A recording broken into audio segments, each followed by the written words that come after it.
Buenas tardes, son las 17:34 del día 28 de agosto y estamos analizando la semana política junto a Juan Andrés Lagos, periodista e integrante de la Comisión Política del Partido Comunista de Chile.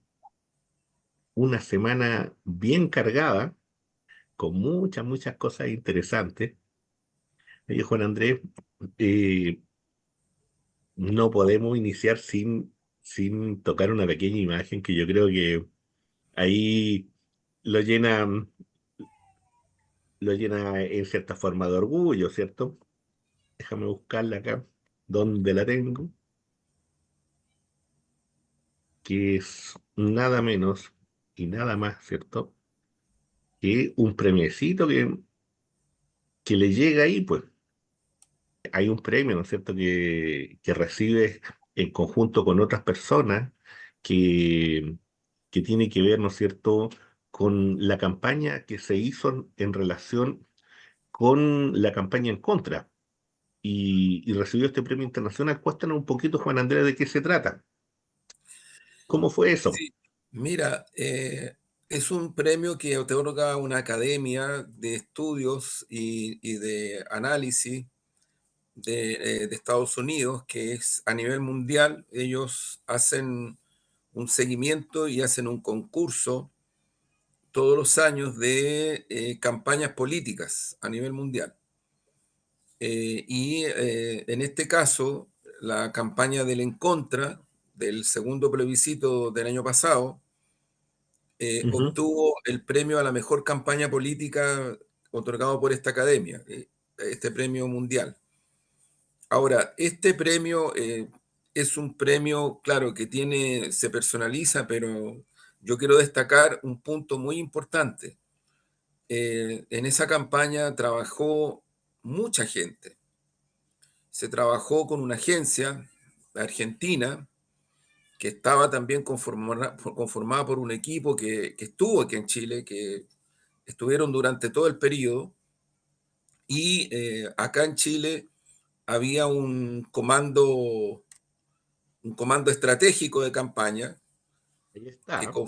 ahí está, sí, Ujú. un comando estratégico de campaña que conformábamos eh, varios, Ricardo Solari, que era el coordinador de este coordinador estratégico, este comando estratégico, Matías Mesa, estaba también Camila, eh, estaba también Juan, que era el encargado de la agencia argentina, y yo mismo, ¿no? Que éramos el equipo estratégico. Pero ahí había un conjunto de personas que trabajaban en el tema de, por ejemplo, de redes, Ignacio, Nacho, le digo yo, estaban otros más, Arturo Barrios en el equipo territorial, Yerko, en fin, o sea, mira, este es un equipo de más de 30 personas que nos sacamos la mugre trabajando. Yo era parte de ese equipo estratégico y también estaba coordinando el equipo territorial. Por lo tanto, este es un premio a ese colectivo, ¿no? Yo no me recuerdo de los nombres de todas y todos ellos, pero yo quiero destacar este punto, Omar. Es el premio a un colectivo, que creo que lo que hay que rescatar ahí es el sentido del trabajo colectivo, pero también yo diría que la experiencia de hacer una campaña con los elementos que nos permitieron, ni más ni menos, que derrotar el proyecto constitucional de la derecha, ¿no? Y eso no es menor para la vida de Chile en el presente y en el futuro. No es menor, porque veníamos de una derrota tremenda, tremenda, tremenda, que tampoco se trata de disminuir la importancia que tuvo esa derrota porque no tiene sentido, pero fue grande, grande. Y nosotros estábamos extraordinariamente preocupados por el resultado porque asumimos responsablemente que esto podía cambiar radicalmente el destino de Chile en un sentido o en otro, o sea, ganándole en contra o ganando la alternativa de la constitución derechista. Así que, bueno, las características de la campaña yo creo que las podemos conversar en otro momento, pero es súper importante. Yo solo rescato, como te vuelvo a insistir, este colectivo de más de 30, 40 personas que trabajamos muy bien, tanto en el comando estratégico propiamente, éramos los que te comenté, más todos los equipos territoriales, redes, en fin, es contenido. No, había un trabajo muy fuerte, muy intenso. La agencia, encabezada por Juan, yo también lo destaco, jugó un papel notable. Eh, los colectivos partidarios que se la jugaron de acuerdo al perfil que se requería que hicieran y lo hicieron. En fin, yo creo que hay que rescatar todo aquello. Y solo un punto, mira, que es para el aprendizaje, para las futuras campañas, para las que vienen ahora. Y yo creo que así como el PNUD plantea que en Chile nos cuesta mucho, a la élite en particular le cuesta mucho reconocer el diagnóstico real de la subjetividad de Chile. Yo diría que también nos cuesta mucho, pero mucho, reconocer estos diagnósticos de subjetividad para enfrentar las campañas. Y yo lo digo para la que viene ahora, la que está encima, la que partió ahora mismo. Porque si hay algo que yo creo que nosotros hicimos bien y acertamos, es en este diagnóstico de casi 6 millones de personas que por voto obligatorio, y lo van a hacer ahora, ojo, lo van a hacer ahora, votaron por primera vez en el primer plebiscito y votaron ese 6 millones de personas rechazo. Y en el segundo plebiscito votaron esas 6 millones de personas en contra. Entonces ahí hay que saber ocultar para hacer campañas que de verdad tengan el sentido, la conexión, la interacción con esa ciudadanía que es una ciudadanía que está viviendo lo que está viviendo cualquier chilena o Mm. chileno en este país. La tremenda, tremenda inseguridad, la delincuencia, el crimen organizado. Estamos terminando una semana con 22 homicidios, pues oye. O sea, 22 homicidios. O sea, yo creo que ya a estas alturas lo único que queda es asumir con urgencia lo que está pasando, con urgencia.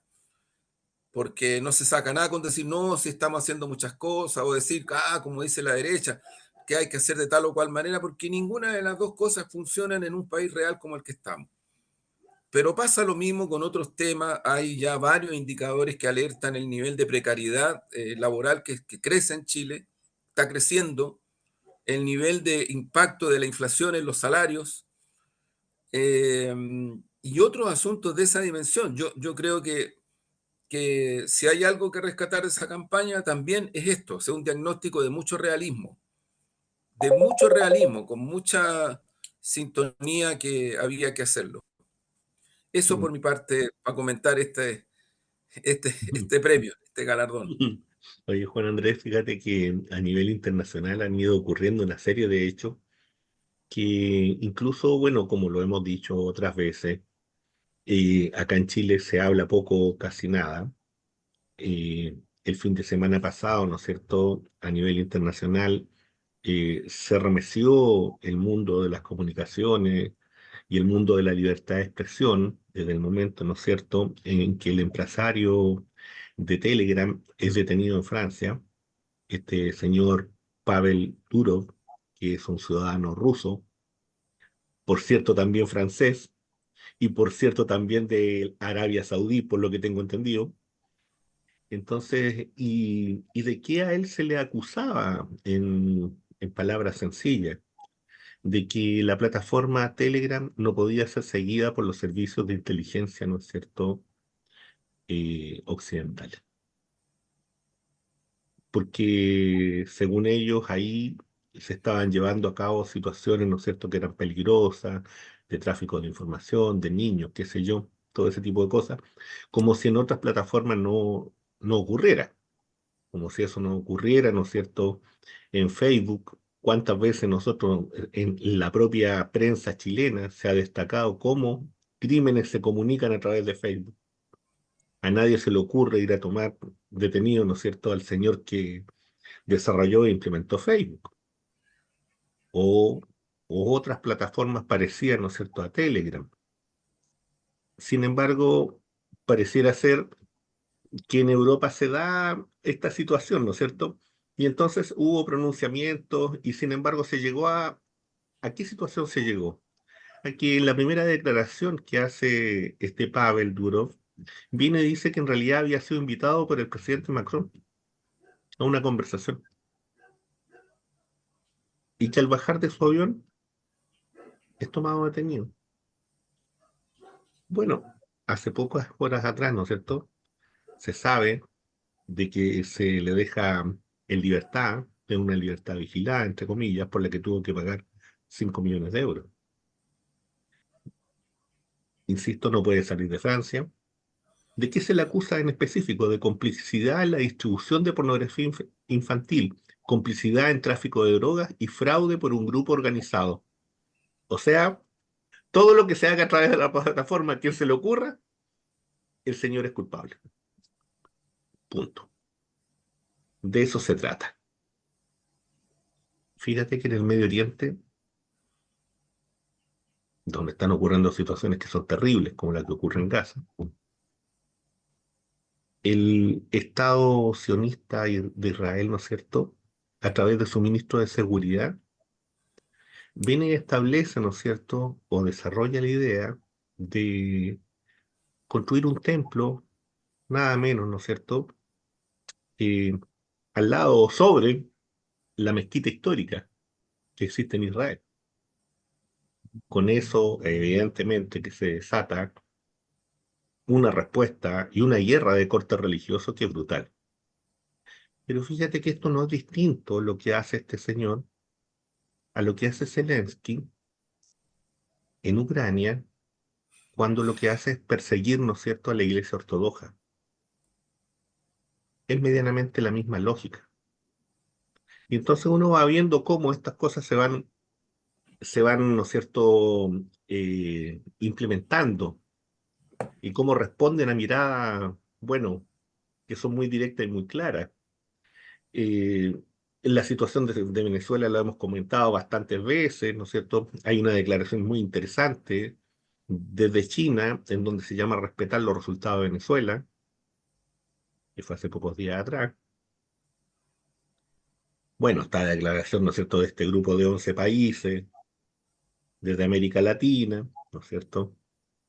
Hay otras declaraciones entre medio, toda la presión que se desató en torno esperando a qué es lo que pasaba con el Partido Comunista. O sea, todo ese tipo de cosas nosotros lo vamos a ir comentando en algún momento. Pero aparece otra información también que es bastante particular, ¿ah? De cómo el oro argentino es trasladado nada menos que a Inglaterra. Eso es interesante. Como política, ¿no? Y lo que eso significa. Y fíjate que hay un medio inglés, que habla de cómo, ¿no es cierto?, eh, el propio Reino Unido invirtió una cantidad importante de dinero en que Guaidó fuera reconocido y en que Guaidó, además de ser reconocido, pudiera tener acceso a los lingotes de oro, ¿no es cierto?, y al oro depositado en Inglaterra por parte del gobierno venezolano. Digo esto para los que todavía recordándoles, ¿no?, lo que significó Guaidó y cómo actúa también, ¿no es cierto?, cómo actúan las potencias que son de corte colonialista. Y la otra noticia, bueno, reservémosla ahí para el comentario que tiene que ver, ¿no es cierto?, con la presencia, una vez más, de la generala Laura Richardson. Nada menos que en el hotel, en un hotel mar, ¿no es cierto?, por ahí, tomándose un cafecito, qué sé yo. Juan Andrés. Sí, mira, Omar, yo creo que hace rato ya que a nivel planetario hay un brutal doble estándar por parte de los medios hegemónicos transnacionales, porque tienen, uno podría decir CNN norteamericana, pero son transnacionales. Y hace rato que ese fenómeno es como es. Es brutal cómo yo diría, imponen hegemonías y buscan destruir, porque eso es lo que buscan, destruir toda alternativa mediática que pueda tener alguna incidencia en la construcción de la comunicación planetaria, incluida, por cierto, las redes, porque si alguien cree que las redes y los algoritmos son algo totalmente plural y democrático, es súper complicado, súper complicado. Ahora, el punto es que esto lo que hace es reducir extraordinariamente la posibilidad de información en el lugar que tú te encuentres, en el país que te encuentres, en el territorio que te encuentres, en la medida en que lo que hacen las transnacionales capitalistas de Occidente es bloquear, ¿no? Y por lo tanto, esto que le ha ocurrido al fundador de Telegram es parte de este mismo fenómeno. Ha ocurrido con otros, ¿no? Ha ocurrido con Julian Assange, ha ocurrido con otros más. O sea, hay una lista larga de personas que han sido Claro. perseguidas, encarceladas, procesadas bajo los estándares de la CIA y del imperialismo norteamericano o del neocolonialismo de la OTAN, en fin. Es una lista larguísima. Lo que pasa es que no se conoce, no se informa, no hay antecedentes, pero existe y es real y crece. Este es un nuevo caso y es un nuevo caso que yo creo que hay que denunciarlo con mucha fuerza porque daña enormemente las posibilidades de información. Y creo que en ese Mm. sentido, Chile es un país en donde efectivamente se nota todos los días y a cada rato esta hegemonía. O sea, ya Sí. casi los medios hegemónicos no informan respecto de Gaza. Es muy poco lo que informan respecto de Gaza.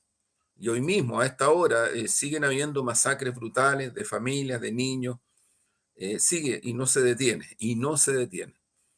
Entonces creo que ese es el fenómeno. Me parece que el contexto que se está viviendo en estas horas es un avance, más que avance, yo diría un despliegue militar por parte de Rusia, que no solo ha neutralizado estas audacias que ocurrieron la semana pasada y que algunos medios poco menos que se vanagloriaban, porque ahí se nota sí el rostro real de los imperialismos y los neocolonialismos, tratando de mostrar como una especie de gran derrota rusa que habían entrado a su territorio en un hecho que no ocurría desde la Segunda Guerra Mundial. Y eso es cierto, pero también es cierto que en estos días y en estas horas, más que la ofensiva, yo diría que la acción militar rusa lo que ha hecho es generar un desarme muy grande. En este momento, la India está tratando de mediar. Zelensky ha dado una señal respecto de eso.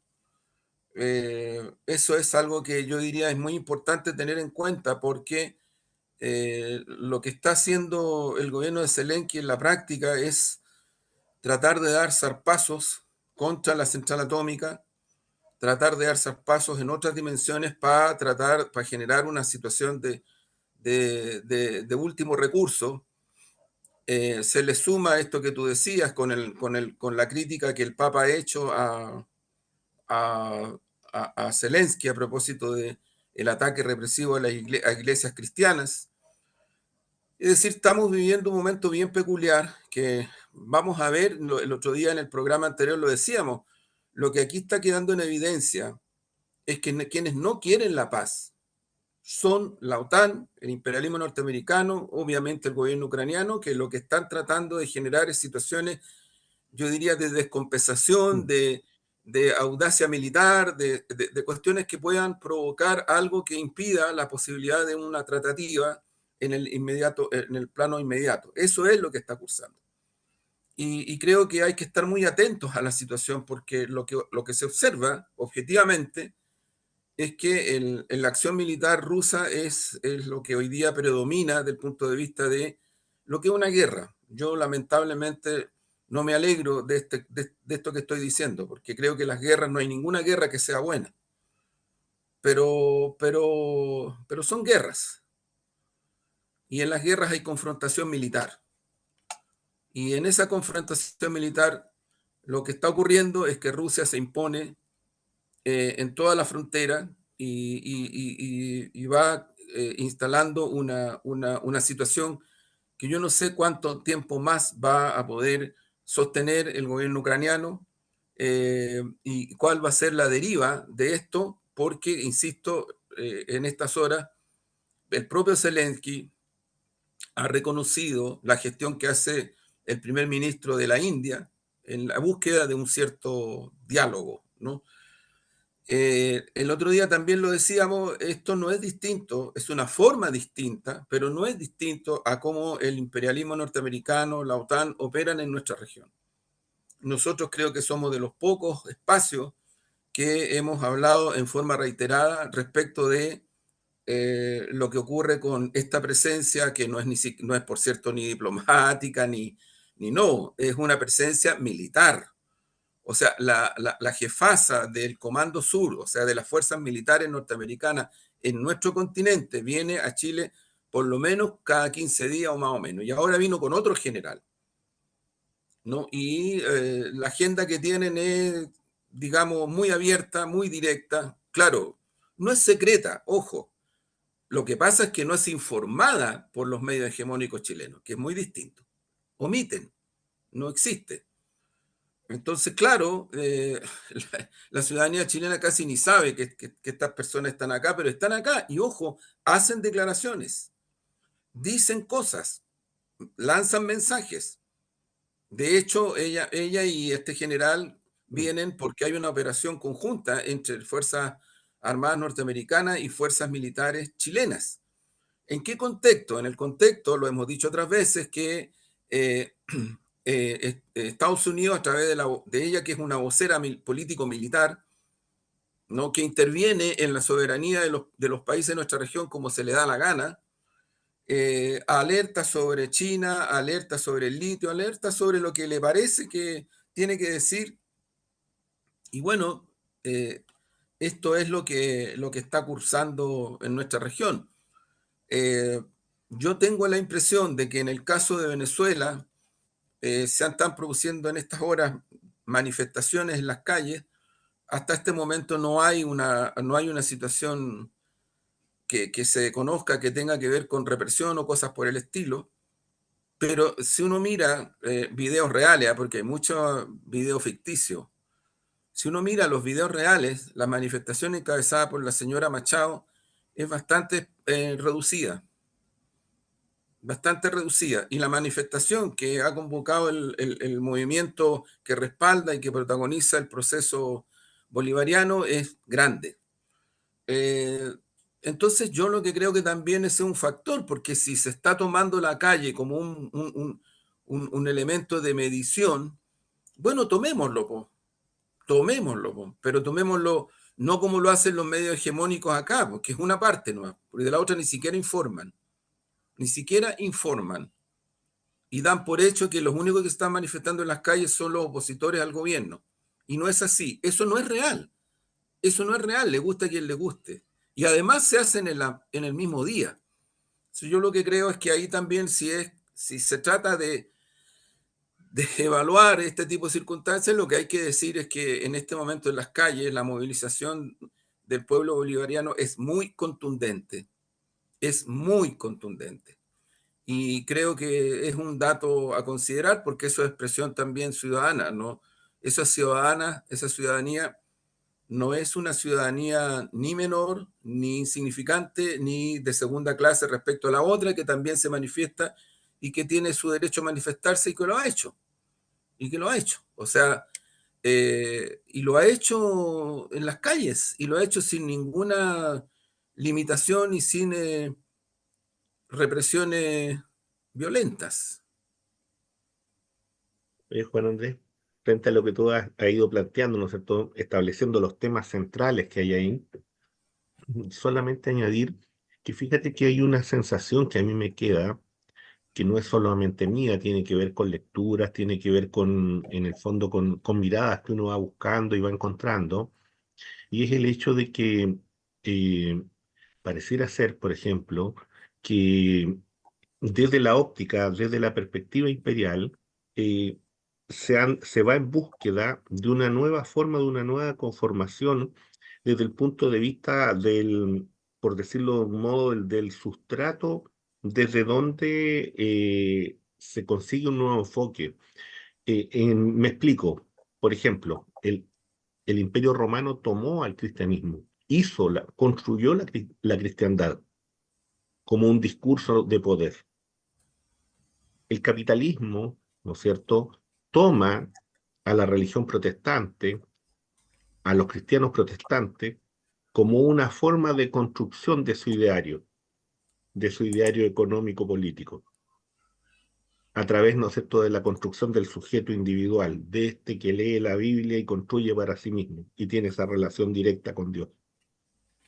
Pareciera ser que desde el punto de vista, ¿no es cierto?, de este imperio que está en proceso de decadencia, lo que no significa que vaya a morir mañana, eh, toma al sionismo como un elemento importante de construcción de poder.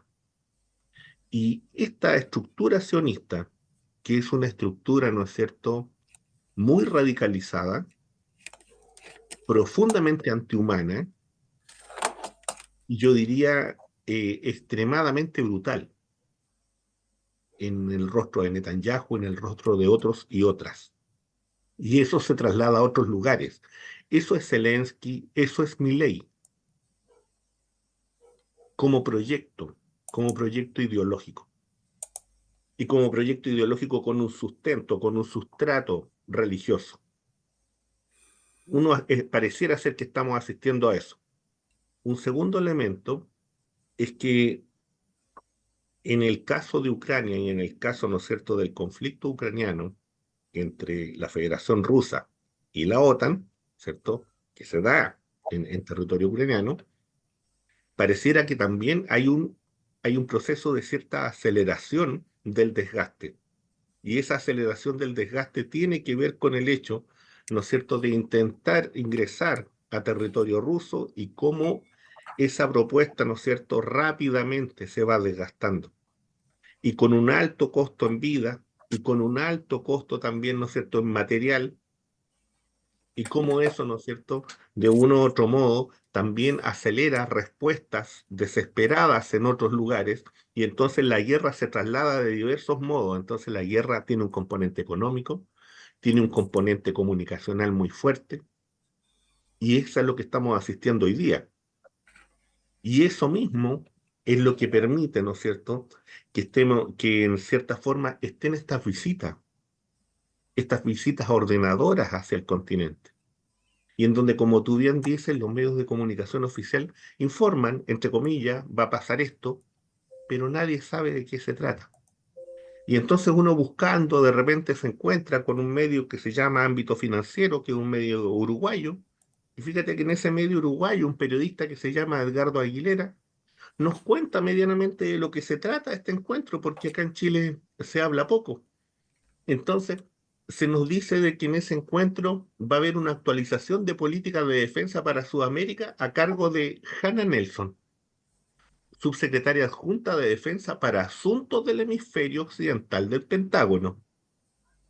Se nos dice además que dentro de las temáticas importantes se trata de limitar la proyección militar de Beijing y también de otras potencias que rivalizan y desafían el interés de Estados Unidos en el hemisferio, como la Federación Rusa e Irán. Pero se agrega otra cosa en este encuentro, y ahí uno entiende, por ejemplo, la decisión que toma el Senado en relación, ¿no es cierto?, con pedirle al presidente de la República que haya una presentación a la Corte Penal Internacional, que la Corte Penal Internacional, por cierto, si hay un organismo que se autodesprestigió, es ese, por su acción colonial y de dependencia del gobierno inglés y norteamericano, por cierto. Viene y dice que la Venezuela de Maduro, ¿no es cierto?,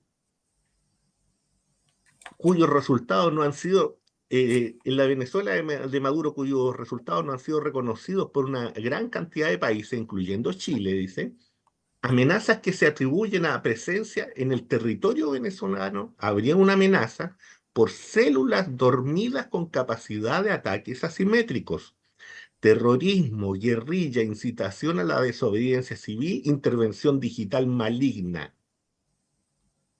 O sea, de lo que se está hablando, ¿no es cierto?, es de castigar al Estado venezolano, a la República Venezolana, ¿no es cierto?, como un Estado terrorista, con todo lo que ello implica. O sea, ya no solo las sanciones económicas, ya no solo la persecución desde el punto de vista, ¿no es cierto?, de las comunicaciones y de la construcción de una retórica en donde el presidente Maduro y los venezolanos que son partidarios, ¿no es cierto?, del socialismo del siglo XXI son una especie, ¿no es cierto?, de seres que los sacaron no sé de dónde y que tienen que ser destruidos y asesinados, porque eso es lo que se está planteando en el fondo. Y eso se está llevando a cabo en Hotel Mar. Y ahí uno entiende un poquito lo que ha estado pasando estos días. Y uno entiende un poquito las presiones que han ido ocurriendo, particularmente al Partido Comunista y a otros sectores. Juan Andrés. No, yo creo que el análisis es el que es, me estoy muy de acuerdo. Y, y el punto para mí de referencia que pudiera agregar al análisis tuyo, Mar, es que eh, por parte del imperialismo norteamericano y de otras potencias neocoloniales, lo que no se quiere reconocer es que ya el planeta entró a una fase de multilateralismo que existe, que no es una ficción. China no es una ficción, la India no es una ficción, Rusia no es una ficción, Sudáfrica y la comunidad de países africanos, en fin, estamos hablando otras veces lo hemos dicho en este programa, estamos hablando de la mayoría del mundo. No porque sea mayoría uno lo dice a propósito de hegemonía, como habitualmente lo hace Estados Unidos y la OTAN. Ese, para mi gusto, es un problema serio porque habitualmente de ahí viene la descalificación, vienen las acciones de violencia en otros países, las intervenciones, la injerencia, viene todo eso. Venezuela no es una excepción, Chile no es una excepción, aquí vivimos un golpe. Uruguay no es una excepción, Argentina no es una excepción, Bolivia no es una excepción. O sea, estamos hablando de una cantidad de intervenciones militares directas por parte de Estados Unidos y de otras que no son, entre comillas, muy directas, pero que son intervenciones. El último intento de golpe de Estado en Bolivia fue eso, ¿no? Entonces, a mí me parece que ese es el mundo que ni Estados Unidos ni la OTAN quieren reconocer y es muy, muy grave para la paz mundial. Es muy grave para el sistema internacional. Hace rato que ya el sistema de relaciones internacionales que surge desde la Segunda Guerra Mundial en adelante está empezando a colapsar. No tiene la capacidad de resolver situaciones tan dramáticas como el plan de exterminio en Gaza. No lo tiene hasta ahora, lamentable y trágicamente. Van casi 46.000 personas asesinadas, entre ellos muchas niñas y niños, y no tiene, siguen los bombardeos y sigue todo eso. Entonces, es alarmante. Yo siento que este no reconocimiento por parte del imperialismo norteamericano y la OTAN al derecho internacional, al sistema internacional, hay que tener presente que la condena, por ejemplo, del bloqueo a Cuba, que todos los años es mayoritaria la Asamblea General de Naciones Unidas. Vota en contra de Estados Unidos, Israel, ahora Ucrania, y no sé uno que otro país más, otro gobierno más, y se acabó la cuestión. Simplemente sigue. En Venezuela hay más de 900 amigas y amigos, que escucha, 900 sanciones unilaterales por parte de Estados Unidos a Venezuela. 900 que tienen que ver con temas económicos, tienen que ver con temas monetarios, tienen que ver con un montón de cosas. Sin embargo, la CEPAL, que es un organismo de Naciones Unidas, ubica en sus últimos estudios y balance a Venezuela como el país cuya economía más ha crecido en todo el continente, 5%. 5%, a pesar de tener este bloqueo de medidas unilaterales que son, insisto, 900. Cuba pasa lo mismo. Y hay otros países que también tienen sanciones unilaterales, porque lo que hace Estados Unidos, lo que hace la OTAN es castigar. Aquí yo utilizo el término literal, castigan a los pueblos cuando los pueblos se salen de sus cánones, que para ellos son el totalitarismo completo en el planeta, completo. También le han aplicado sanciones a China, también. O sea, el concepto de castigo por parte de Estados Unidos al resto del mundo es creciente. no es que se vaya produciendo una reducción de sanciones y de castigo, es cada vez mayor. Entonces, y de ahí provienen las guerras, y de ahí provienen las intervenciones militares, y de ahí provienen los conflictos.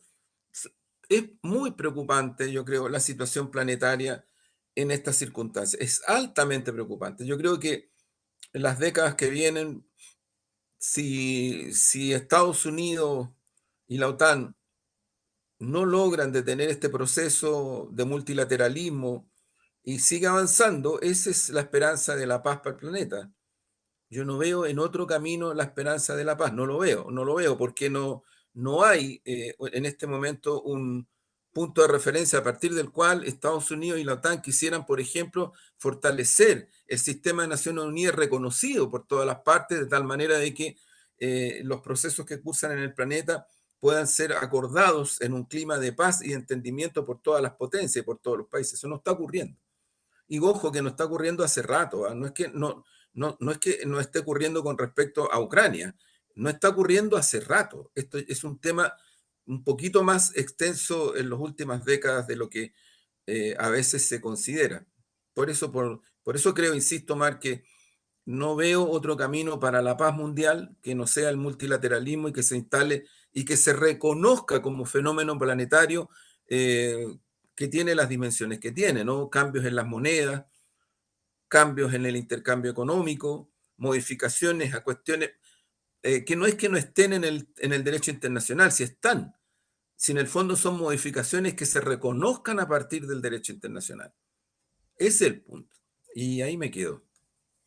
Oye, Juan Andrés, recordar que estamos analizando la semana política, agradecer a las personas que se han ido suscribiendo al canal, las más de 1500 visitas, los comentarios, muchos bastante interesantes, algunos críticos. Fíjate que hay un elemento que se me quedó en el tintero para poder pasar a Chile inmediatamente y que toca directamente con Chile en todo caso, ¿no? Que tiene que ver con que en este encuentro en el Hotel Marriott eh, está puesto también en el centro un tema que es de la ciberdefensa. ¿Y cómo lo entiende según este periodista la ciberdefensa? Las amenazas en el dominio digital, es decir, lo que pone en riesgo, y escuchen bien, la información de los estados y los ciudadanos con efectos desestabilizadores. O sea, se están sentando las bases, ¿no es cierto?, de lo que está por venir y de lo que puede venir, que viene con el hecho, ¿no es cierto?, de la bajada de espacios críticos y que entreguen otras formas, ¿no es cierto?, de información. Eso es lo que está ahí sobre la mesa. Pero fíjate, Juan Andrés, que esta semana también ha sido bastante interesante a partir, ¿no es cierto?, de una construcción cinematográfica, ¿no? Con estas manos y, y la esposa y música, incluso tipo de Padrino que recorrió ahí en las redes sociales, una, una, una especie de puesta en escena eh, para el Poder Judicial y para estos poderes fácticos. ¿Cómo ves tú cómo ha ido evolucionando el caso de Hermosilla y cómo ha ido destapando una serie de elementos, ¿no?, que están ahí sobre la mesa y que tienen preocupado a varios, diría yo? Mira, Omar, yo creo que esto se ubica en el siguiente contexto. Yo vuelvo a poner de relieve el informe del PNUD de Naciones Unidas. Ojalá que la ciudadanía pueda acceder a él porque es un documento muy grueso. Hay versiones de prensa bien interesantes, particularmente las que ha hecho el propio PNUD, pero es un informe, es un libro, ¿ah? Es un libro grueso que lo voy a mostrar porque es este.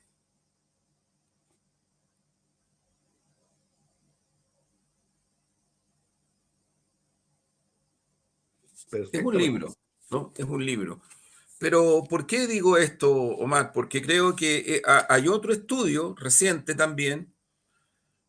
Hay ahora una encuesta, pero que también es un estudio de Data Influyer, que es hace poca hora, donde te muestran cuestiones que yo creo que ya a esta altura no sé cómo plantearlo, porque siempre hay, ¿cómo decir? Hay un intento de deslegitimar, de desacreditar, de descalificar por parte de una élite que se siente tocada por estas cosas y reacciona muy atávicamente. Es una élite transversal, ni siquiera yo diría es una élite de un sector, es bastante transversal. Pero ¿qué está pasando en Chile en estos momentos? Que la ciudadanía mayoritariamente, ni siquiera estamos hablando de un 50%, estamos hablando de mucho más, cerca del 90%, tiene no la percepción, cree que en Chile hay una justicia para ricos y otra para pobres. Eso cree y eso opina, a partir de sus propias experiencias, de sus visiones, en fin. Luego, esta misma ciudadanía eh, considera de que hay una desigualdad creciente respecto de la administración de justicia en relación a la ciudadanía.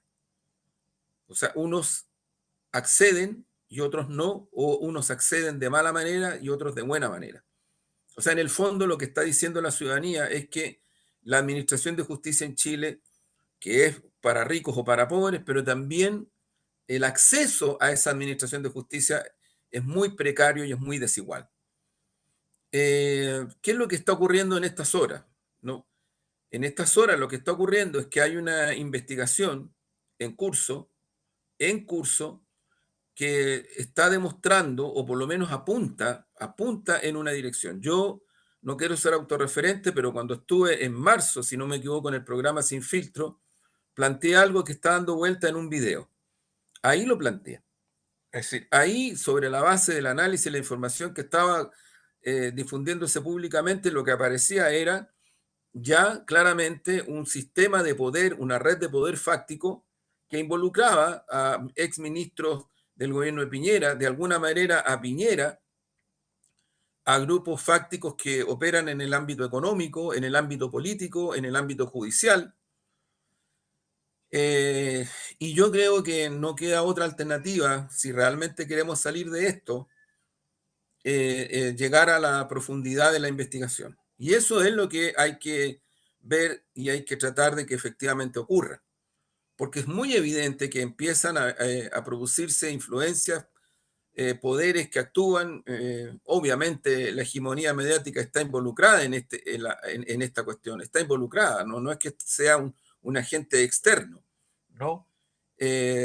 Y a mí me parece que estamos frente a una situación muy crítica. Fíjate que una de las cosas que también estos estudios que menciono plantean por parte de la ciudadanía muy mayoritariamente es que en Chile se tiene que producir un cambio al sistema de justicia radical, una reforma a la justicia radical. Entonces, podremos llamarle crisis, podremos llamarle no, no. Mira, yo a esta altura siento que esto de los dime y direte en el espacio mediático todavía distancian más a la ciudadanía, porque parece que todavía se cree que el sistema noventero, mediático, hegemónico, que se instaló post dictadura y que operó efectivamente en los 90 y parte del 2000, sigue teniendo la legitimidad en la ciudadanía chilena, y no es así. Y no es así.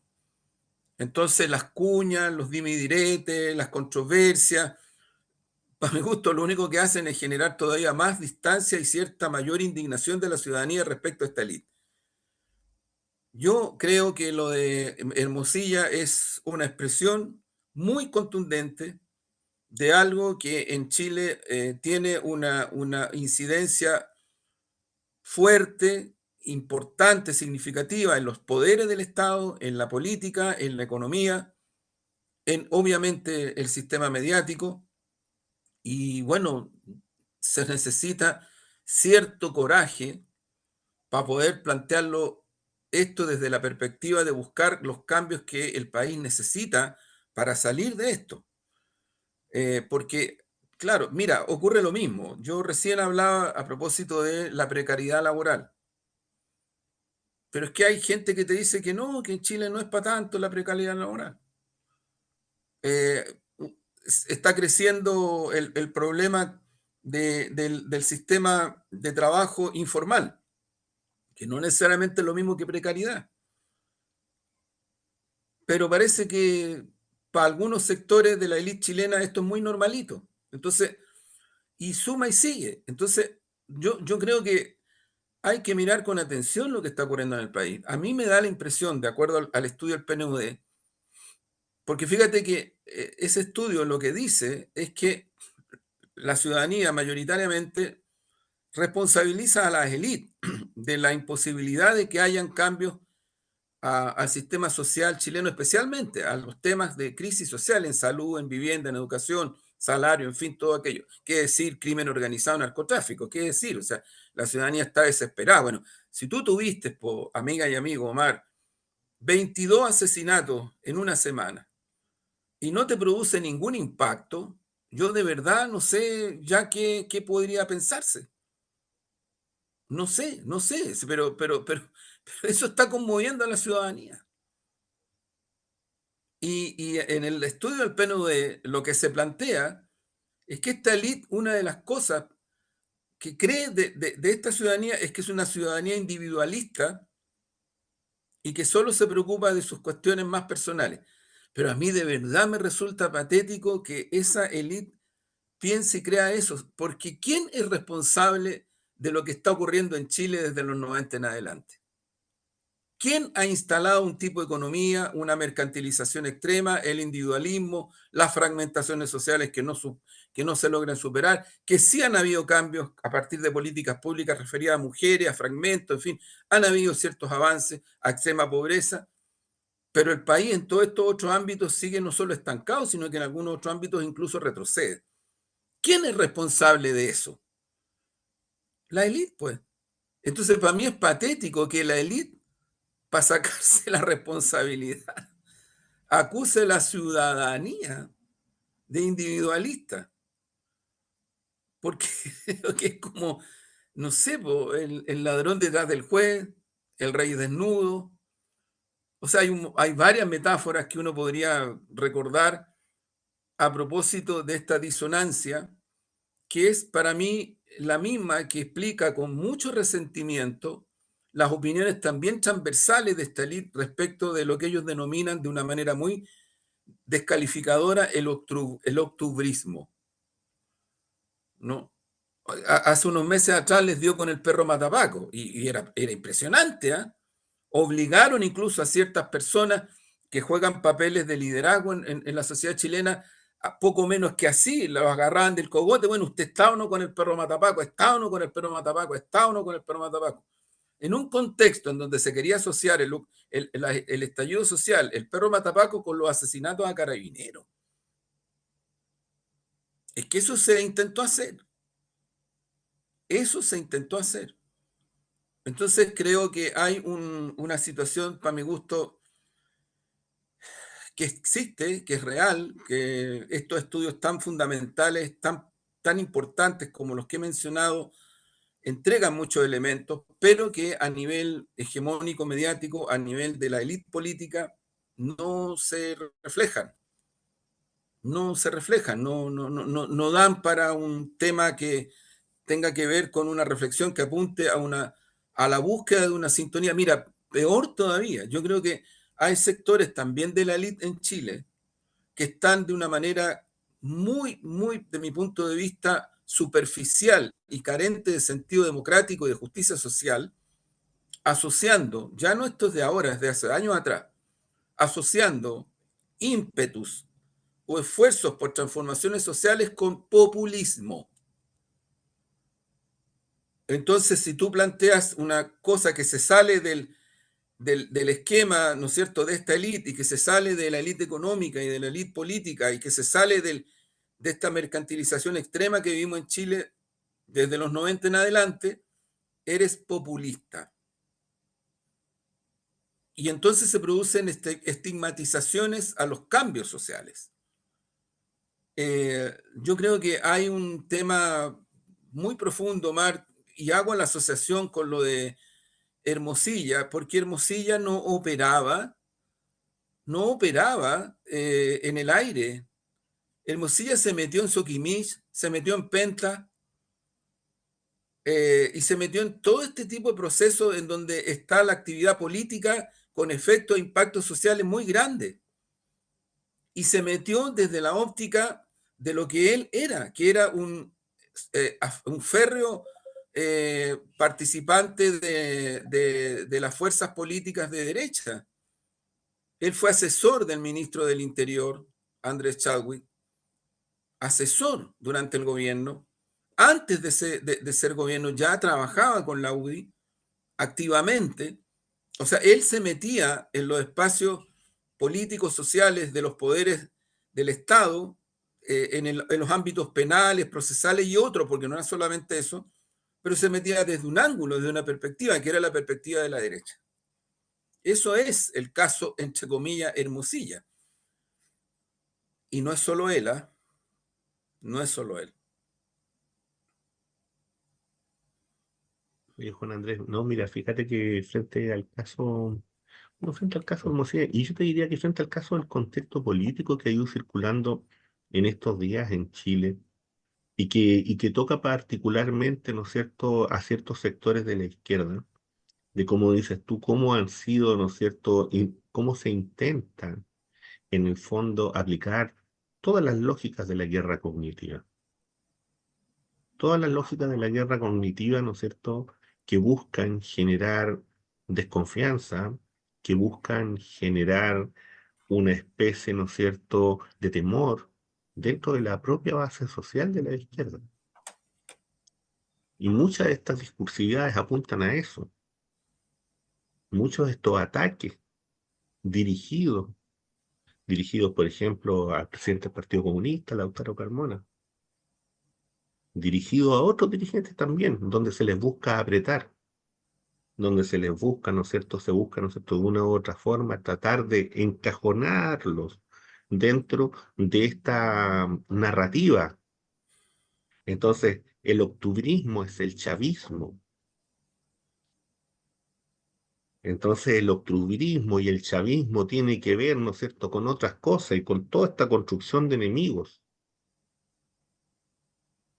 Y se nos olvida de que, por ejemplo, tenemos una tremenda crítica como Estado a la situación, ¿no es cierto?, de la terrible situación que se vive en Gaza. Y sin embargo, los patrocinadores están aquí en el Marriott.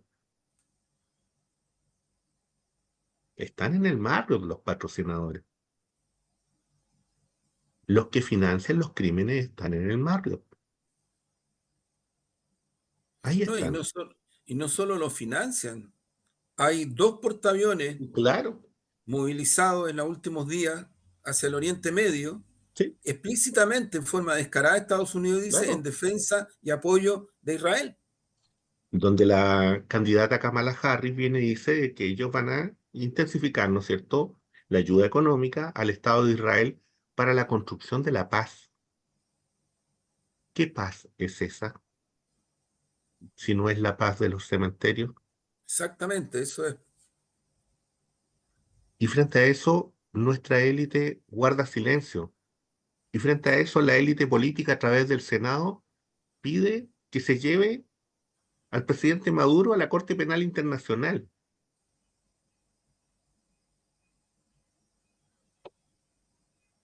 Algo raro está pasando. Sí.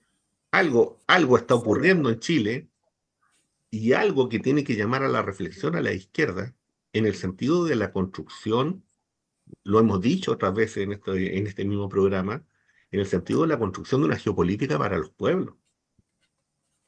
De una u otra forma, lo que hemos estado haciendo es eso, al instalar los temas internacionales, al instalar, ¿no es cierto?, cómo tienen impacto, o no es una falta de respeto también no tener, ¿no es cierto?, una voz crítica a este mundo militar del Pentágono, a estas acciones criminales que ellos cumplen ahí en Gaza, pero que en otros lados se traducen en otro tipo de cosas y que traen como consecuencia que miles de ciudadanos venezolanos estén en Chile, estén repartidos en otros lugares de América Latina, producto de las sanciones económicas, producto de los bloqueos, y nuestra élite guarda silencio.